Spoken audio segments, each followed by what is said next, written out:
Hello everyone, and hello especially to my fellow Jane Eyre fans. It's been too long since I did a Jane Eyre review.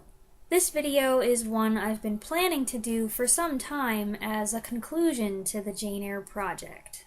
But even though I've reviewed every film and TV and radio and graphic novel adaptation available to me, I've been reluctant to lay the project to rest, so I've been putting this off. But recently, I got an idea that made me realize that the Jane Eyre Project doesn't have to end, it can change and move into a new phase. I'm very enthusiastic about this idea, and I'm looking forward to making some new Jane Eyre videos in the next year and 2 years, as long as I can stretch it out, and I hope you'll enjoy them. But today, I'd like to share a list I've been developing since the Jane Eyre Project started of my 5 favorite Jane Eyre things. I know things isn't a great term, and the English teachers of my past wouldn't like my using it, but this isn't just a list of 5 favorite characters, or scenes, or themes, though I will be talking about those. These then are my favorite components of Charlotte Bronte's novel, the 5 biggest features that have stood out to me over the years as I've read the book and watched the adaptations.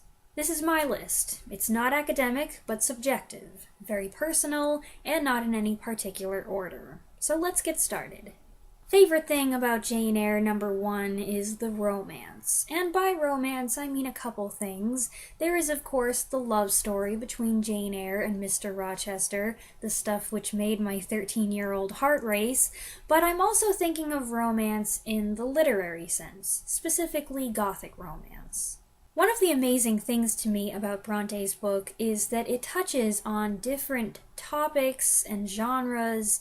Something I've learned in the last 3 years that I've been doing this project and I've come into contact with Jane Eyre fans all over the world is that Jane Eyre can be different things to different people, which I think is one reason why its popularity has endured for so long. Some see it as a powerful love story. Others value it as a coming-of-age novel about a plain 19th century governess who gains her independence.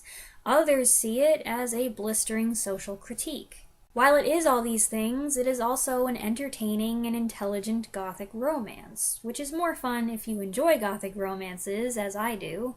In many respects, Jane Eyre is a spooky mystery. In that first section at Gateshead, we are very quickly introduced to the Red Room and talk of ghosts and a strange light, but the meaty middle portion is where the Gothic elements really come in. The setting, Thornfield Hall, is a rambling old estate with towers and battlements and unoccupied wings. There are shady, possibly sinister characters in Grace Poole and Richard Mason. There are symbolic storms pregnant with foreshadowing.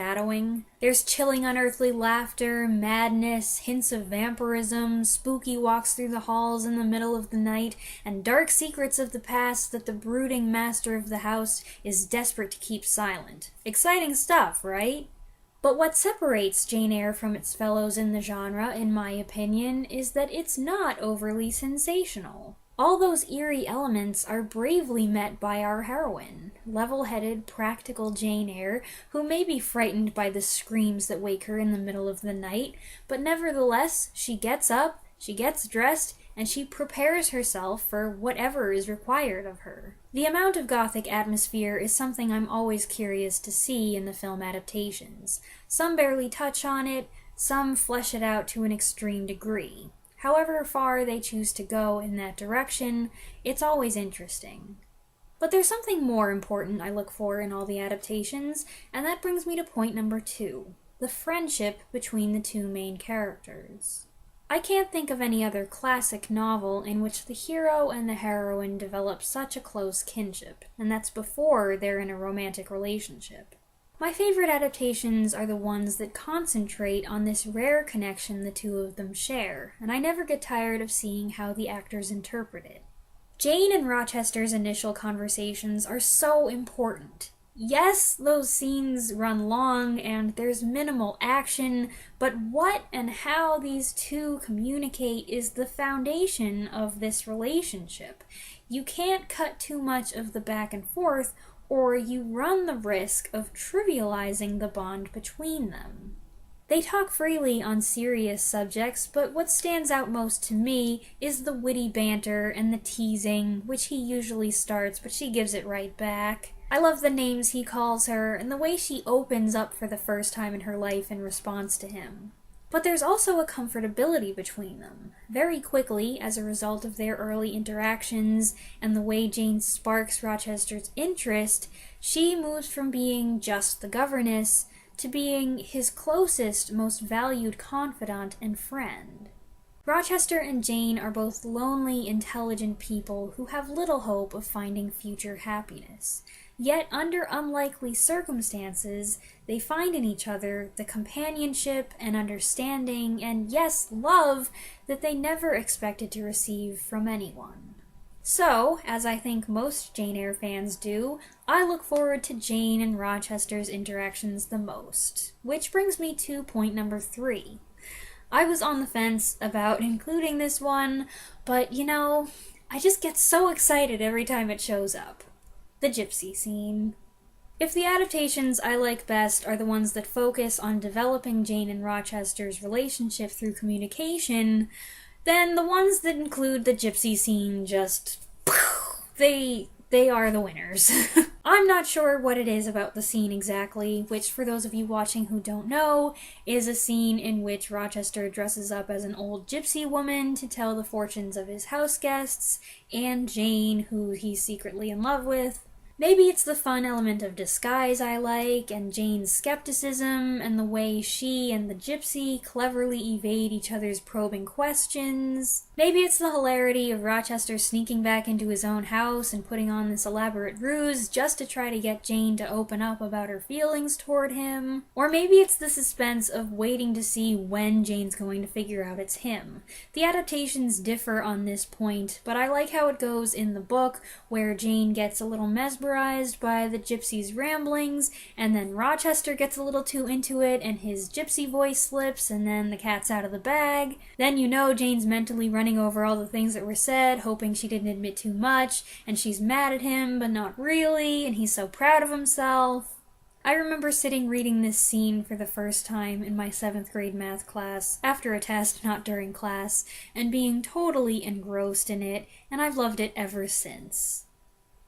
Okay, favorite thing number 4 is Jane's moral strength. This is what I admire most about her character. Jane has a strong sense of justice and morality. She believes in God and stands firm on her principles, refusing to let anyone compromise her. She remains true to herself and what is right, in spite of the urgings and attacks of hypocritical authority figures who demand conformity to their idea of what is right. Bronte has a lot to say about religion through Jane's clashes with her aunt, with Brocklehurst, and with St. John Rivers, but I think the greatest moment that puts Jane's spiritual fortitude to the test is the post-wedding scene.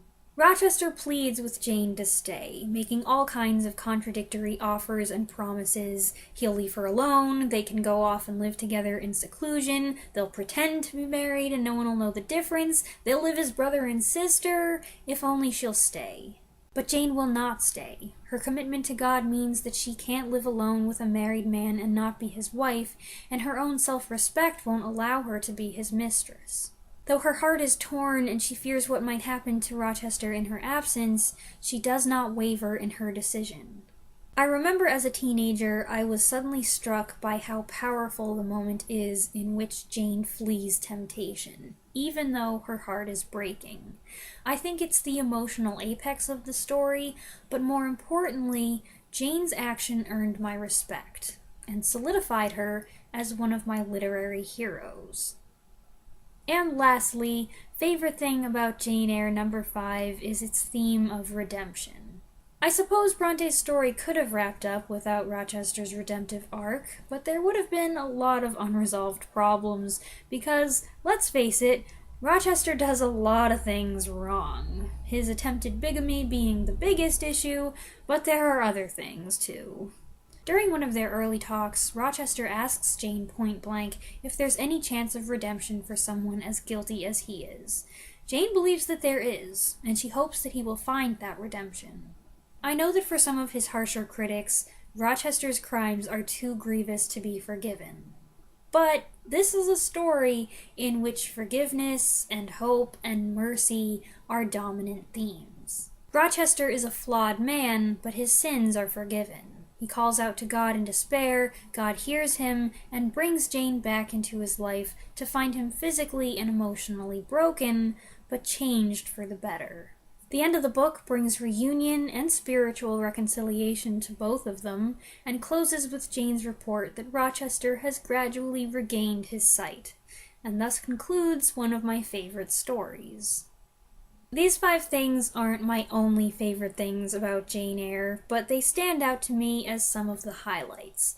Some of the things that keep me coming back to this story again and again and again, and why I don't get tired of talking about it.